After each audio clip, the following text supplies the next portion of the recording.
नमस्ते बच्चों। हम हिंदी विषय का तीसरा पाठ जो देख रहे हैं, आंखें मूंदो नानी, इस पाठ का पहला भाग हमने कल देख लिया। आज जो दूसरा भाग है वो हम देखने वाले हैं। कि आपने देखा है कि नानी और डोलू कुछ परियों की बातों में, कल्पना में वो परियों के साथ गए। तो डोलू परी के साथ कहाँ कहाँ घूम के आई ये नानी को बता रही। और नानी को एक बात ऐसा लगता है, कभी कभी ऐसा लगता है ये सच तो नहीं, तो बीच में ही नानी चौंक जाती है कि नहीं, ये सच नहीं हो सकता। ऐसे नानी का मन क्या हो रहा है, चल विचलित हो रहा है। अभी हमने देखा था कि डोलू नानी से बोल रही थी कि परी के साथ में आकाश में तारों में के साथ घूमने गई थी। उन्होंने एक बार क्या किया था कि जो नदी है, पानी है, वो क्या किया था, उन्होंने पूरा समेट लिया था, हाथ में लिया था। देखो आगे क्या हुआ।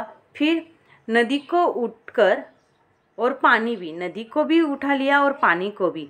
अरे नानी, पानी समेत बिल्कुल लहराते लहराते लंबे कपड़े ऐसे वो नदी के साथ लग रही थी परी। इतनी मजा आई, इतनी मजा आई कि बस नानी को डोलू की बात पर विश्वास नहीं हो रहा था, पर बहुत मज़ा आ रहा था कि डोलू उस नानी को लेके उस परी के कल्पना जग में जा रही थी।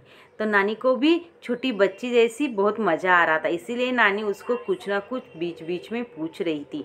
नानी बोली, अच्छा डोलू, तू तो हर रोज परी के साथ परी को मिलती होगी ना, फिर परी थकती नहीं है तुम्हारी? हर रोज तुझे इतना घुमा के लाती है, इतना वो परी घूमती है, थकती नहीं?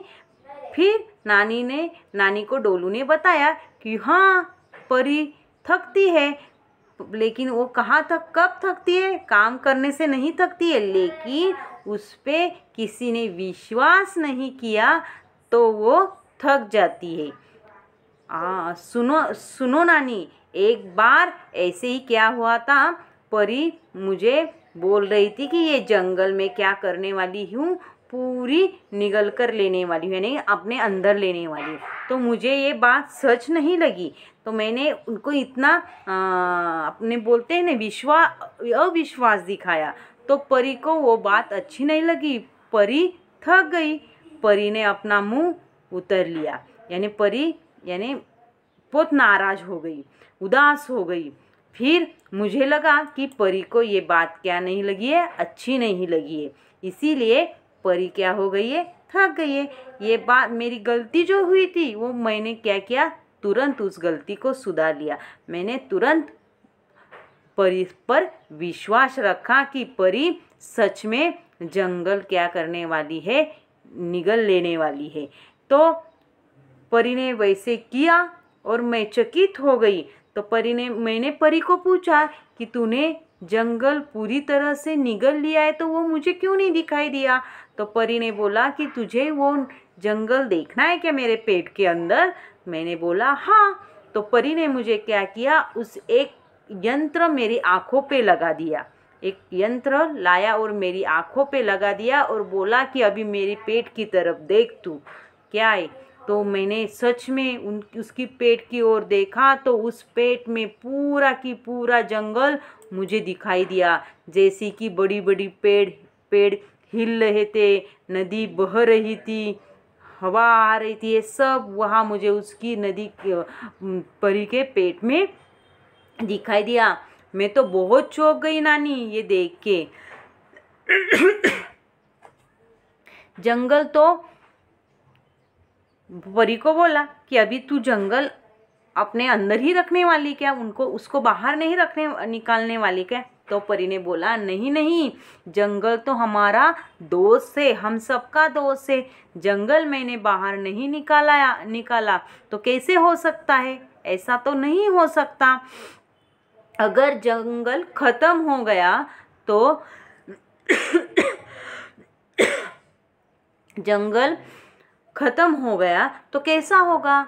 जंगल हमारा दोस्त है, पेड़ पौधे हवा, जंगल की हमें बहुत ज़रूरत है। ऐसे परी ने मुझे समझाया। वो जंगल तो क्या, नानी वो पूरा समुद्र की समुद्र अपनी आँखों में समा सकती है, वो समाती है। एक बार तो उसने वैसे ही किया है। समुद्र की जो मछलियाँ है, जीव है, जंतु है, वो सब उसकी आँखों में बस गए। लेकिन ये जो भी मैं बता रही है ये बिल्कुल सत्य है नानी जी। तो एक बार तो सारे बादल आए थे ना, वो बादल उस परी ने अपने बालों पे क्या किए थे, रुका दिए थे।